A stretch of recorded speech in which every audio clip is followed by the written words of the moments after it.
A new report from Elections Canada has found a huge number of errors at polling stations during the last federal election. So many errors, in fact, it works out to about 500 questionable votes per riding.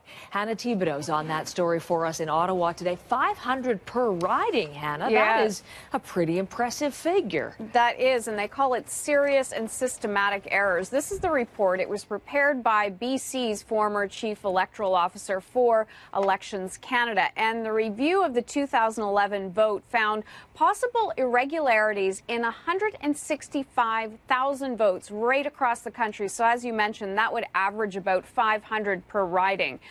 The report calls them serious and systematic. Mostly voters who showed up at the polls who, without being registered to vote or not having the proper identification to vote. So, as I mentioned, on average, 500 voters per riding, where election officials made mistakes when determining whether someone actually had or was eligible to vote in the 2011 election campaign. Now, the head of Elections Canada, Marc Murand, says he accepts the findings in this report and also had said in the past that he wants to see an overhaul of voting in the next election campaign, has see polling stations restructured, better technology, and he wants to launch a pilot project in the next election. So in 2015, we'll see if he can get that done. But there seems to be quite a few problems with this in the last election campaign when it comes to voter irregularities and voting at polls.